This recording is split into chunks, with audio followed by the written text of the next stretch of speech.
Alright, welcome back Physics 30.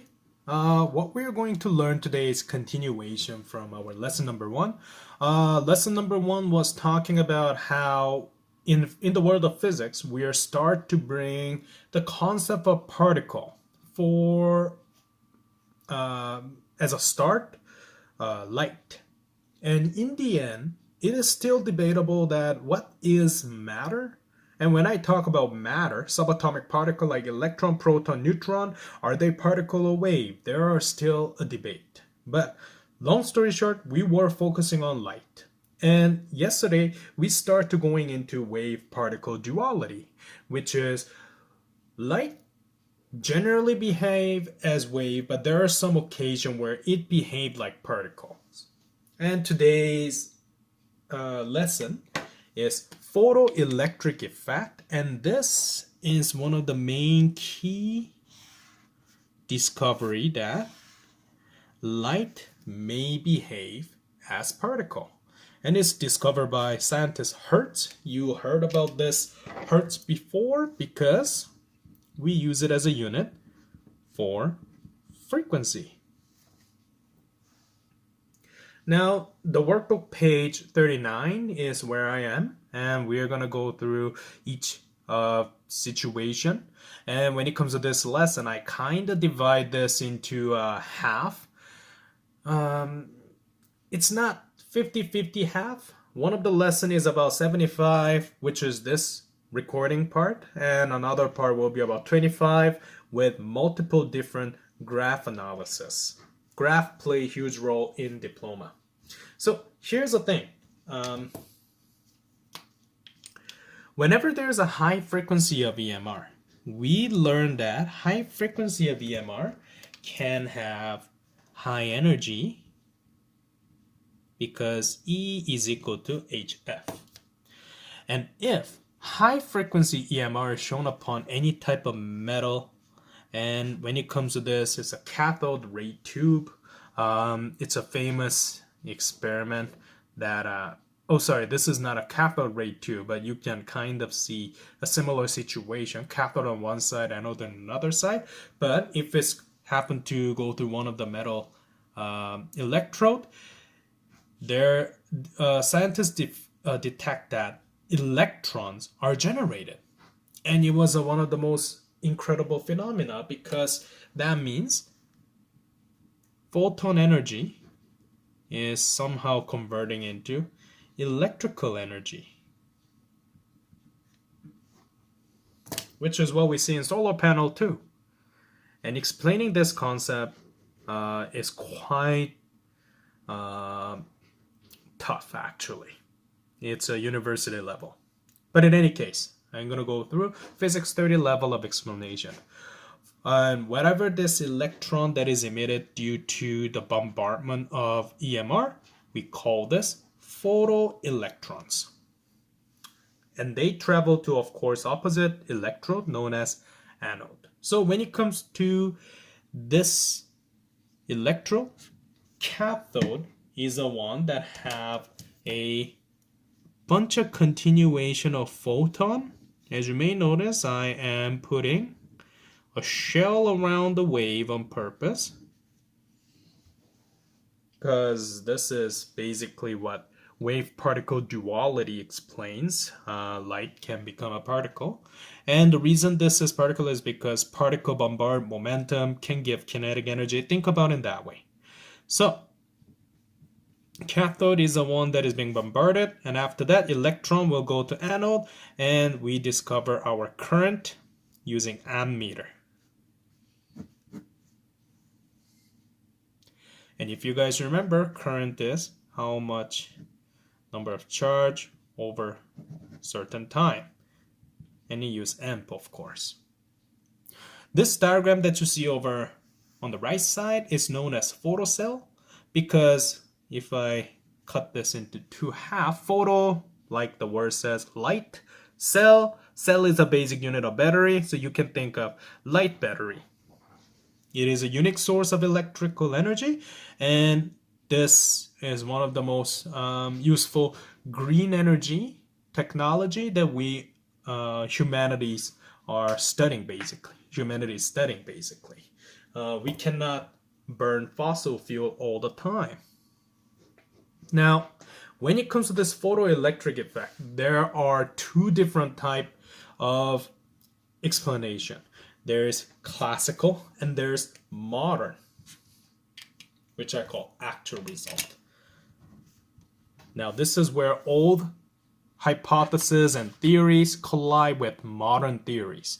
Classical prediction was simply this: E is equal to HF. So, if you think about our first lesson, whatever the most brightest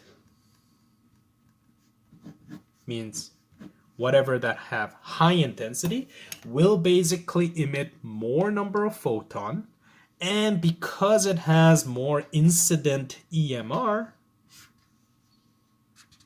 more and faster energy will be delivered to the cathode, from cathode to anode, something like that. This is classical prediction. So what they were predicting basically was what you see at the bottom. Now, it was, I think this is a way that you can see everything. So whatever intensity and whatever the energy that we got, or in this case current, I guess, they predicted like this: zero intensity to high intensity. Now, long story short, this is not true actually.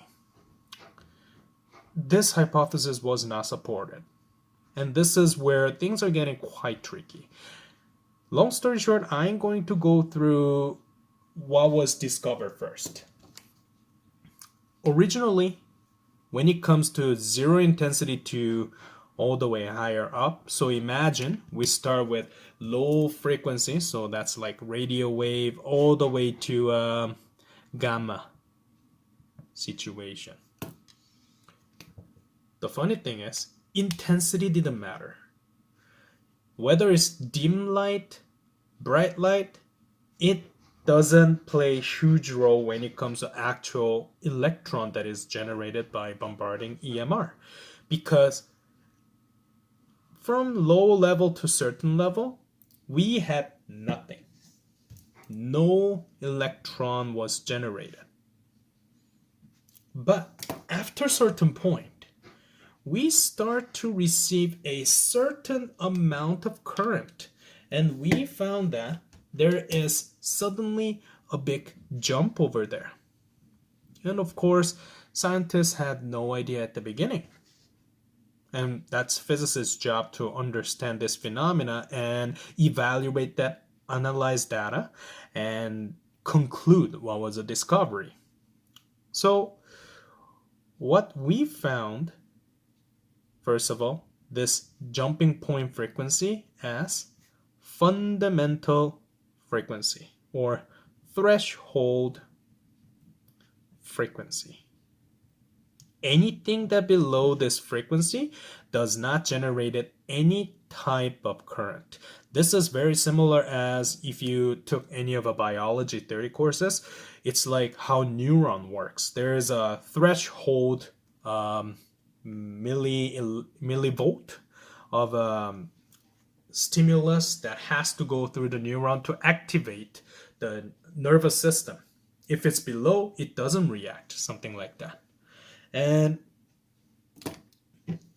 one of the conclusions that they made was, if the incident frequency is below this threshold frequency, then no electron, regardless of how bright you set the machine up.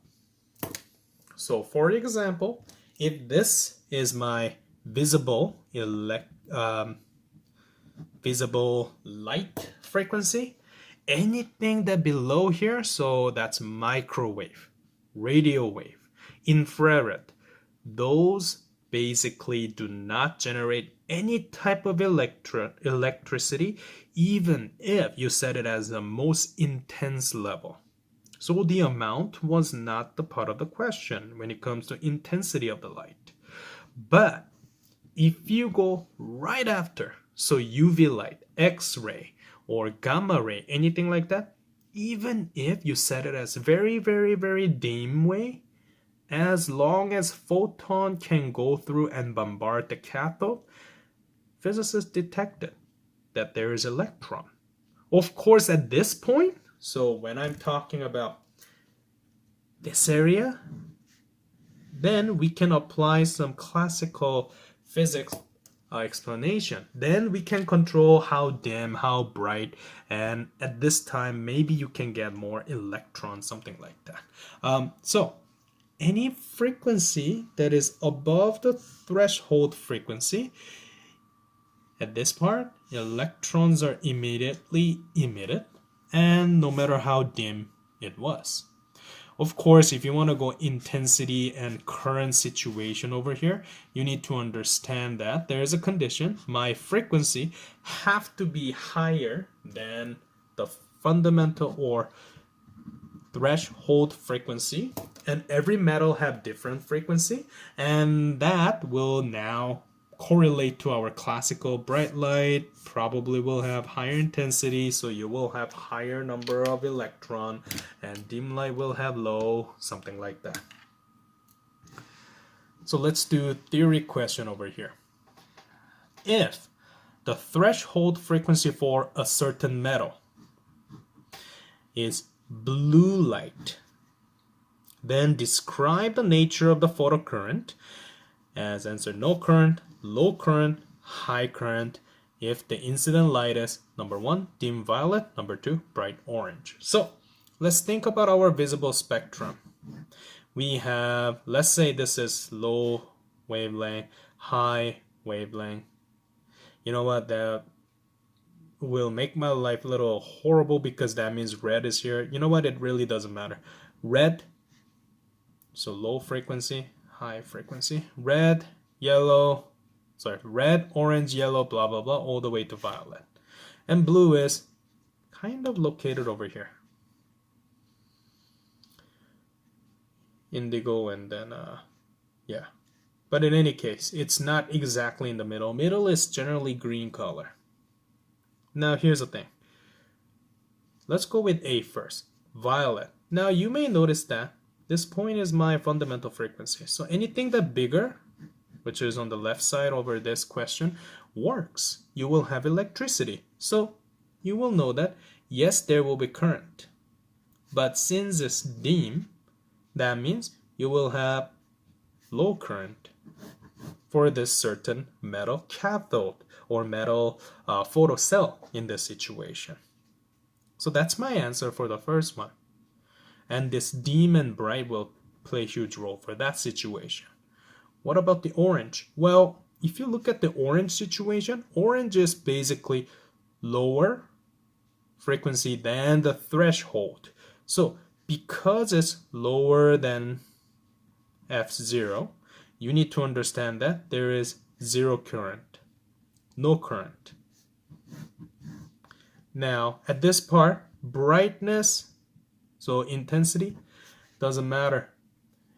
The way that you will play bright or dim color and how those two interact a lot for the current, there is a basic condition. Whatever frequency should be higher than threshold frequency. And this doesn't fit to that first category. So bright and dim is out of the picture. Whatever the orange color, no current at all.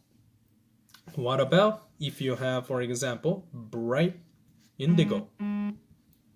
Something like that. Then this one, yes, you will have a current because as I mentioned, indigo and violet color is actually higher frequency than blue color. If you think about the rainbow, it will make sense. Now, bright part also now play a huge role too as soon as you see the bigger than F0 condition, because bright means higher intensity, so you will have high current situation. Now, about low and high, we need to do some calculation. And that leads us to the next page. So, first thing first, we gotta explain why we have this sudden jump after the fundamental frequency. Why not does it like gradually increase like the classical theory? It's because, and this is Einstein explanation, which is verified wave particle duality of EMR, light in this situation. He commented in this way. Basically, any type of metal,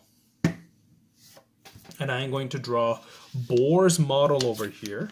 You have proton, neutron, and if you're really into physics, you may notice that Bohr, Einstein, they are not much of a good friend when it comes to scientific discussion. So here's the thing. Although I draw only one electron, actually, you know what? Let's draw two, like boron. Boron has 3 electrons. So you have 2 electrical energy level.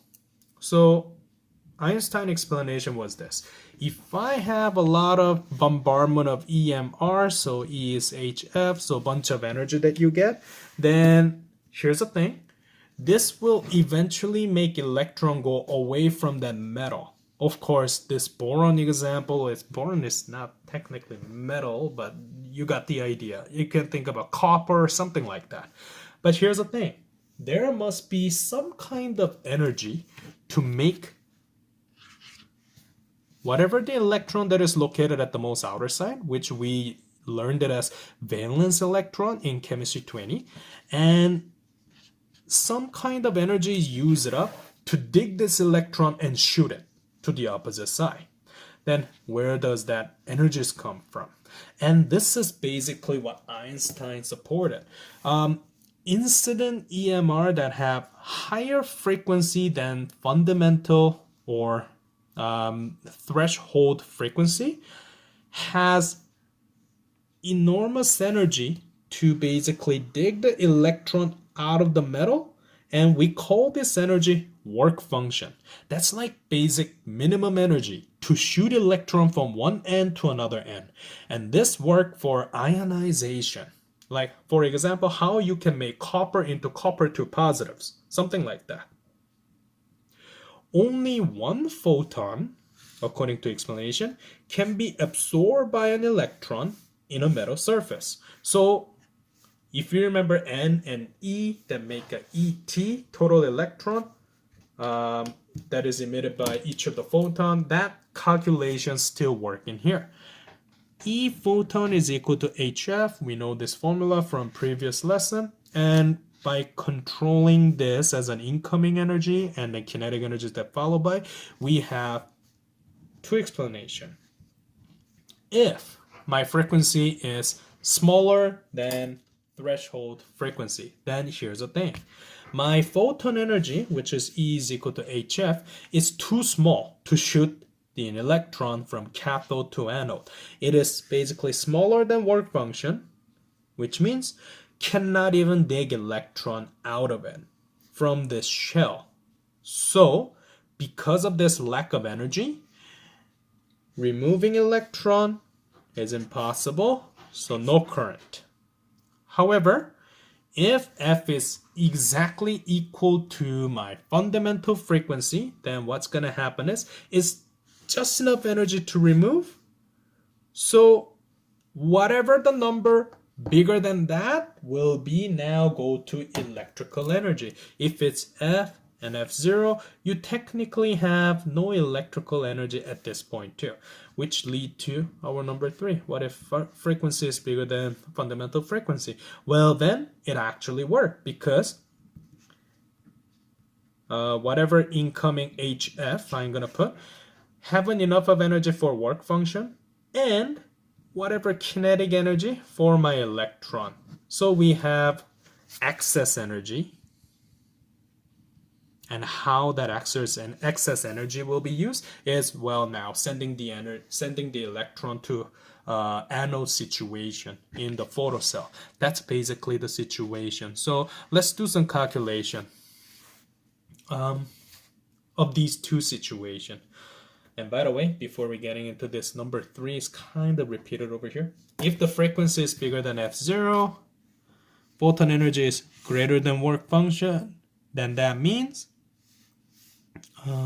we can dig the electron out of the metal That part is done, and that's W.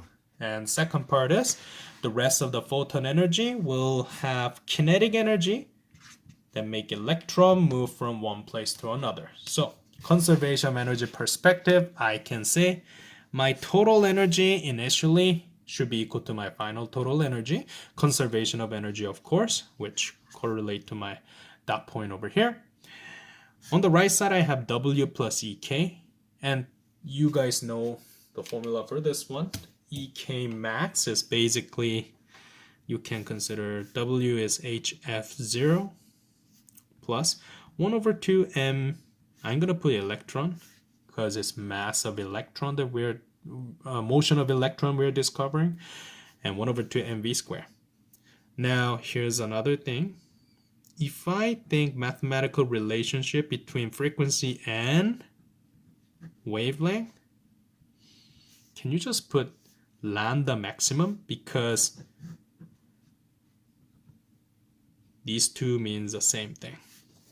If I have minimum frequency, if I think everything as a flip-flop way, that means wavelength is maximum.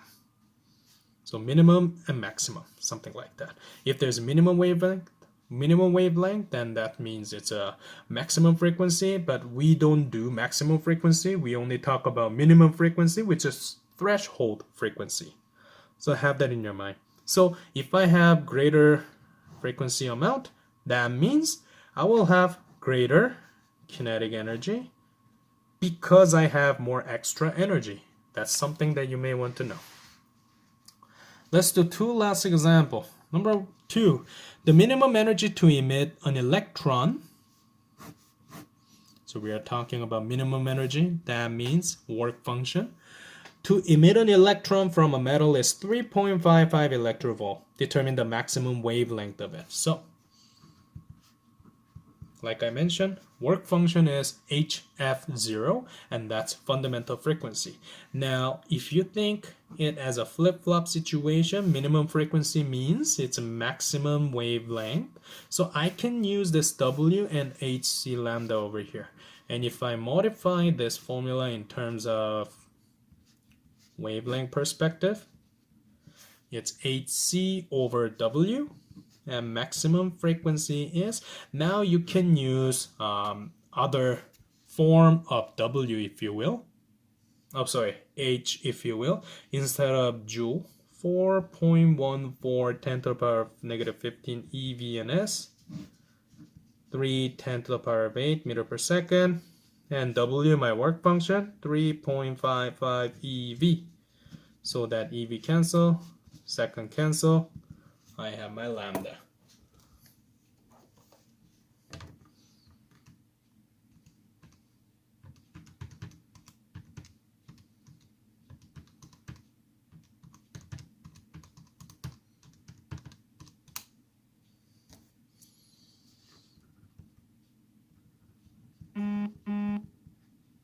Then you have about 3.50 10 to the power of negative 7. If I want to change into nanometer, just multiply 10 to the power of 9, which will give me about 350 nanometer, which I believe is slightly below visible spectrum.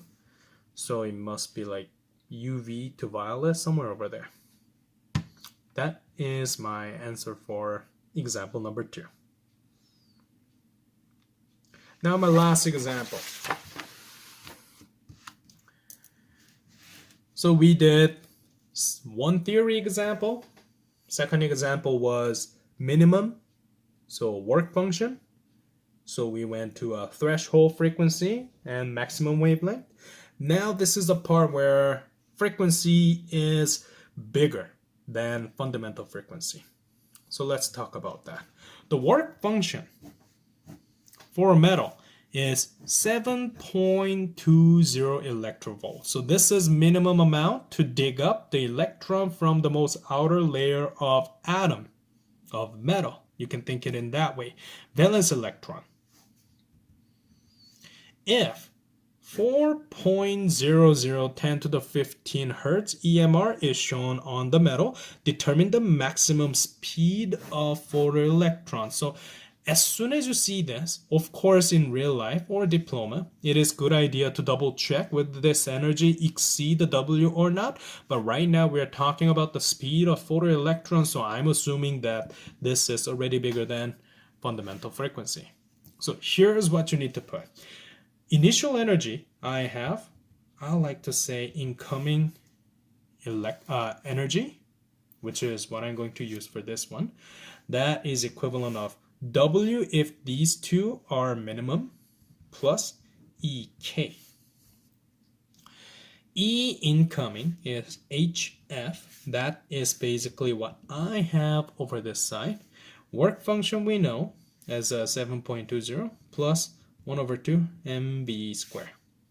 But here's the thing. If you think about kinetic energy, it is joule, right? So that means it is good idea to convert this electrovolt into joule too. And we're going to do that as a little pre-step. But let's do that first. Let's do these two calculations first. So what I mean by that is 1 over 2 mv squared is equal to hf minus w. Let's do this portion first, which means I'm going to do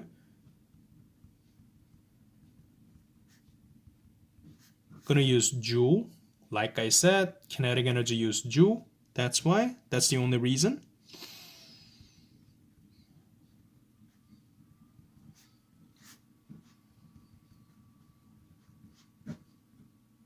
Oops.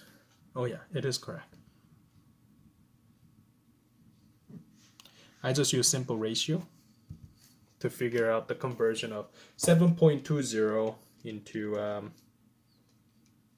7.20 is equivalent to joule.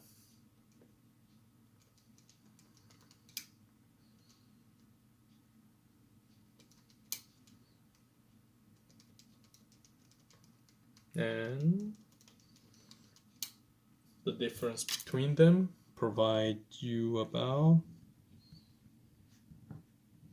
1.50 10 to the power of negative 18 joule, and that is 1 over 2 mv squared. And of course, if you want to be detailed, m is mass of electron. So now, to find out the maximum speed of it, 1.50 10 to the power of negative 18 joule times by 2 divided by mass, 9.11 10 to the power of negative 31 kilogram, and square root.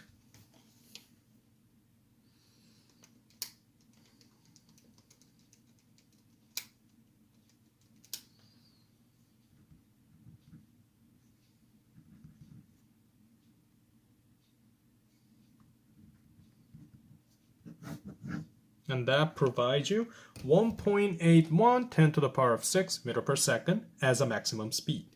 And that is the lesson for today. Your to-do list is basically page 41 and 42, but please do 5 questions. 1, 2, 3, 4, 5. Don't do section B yet.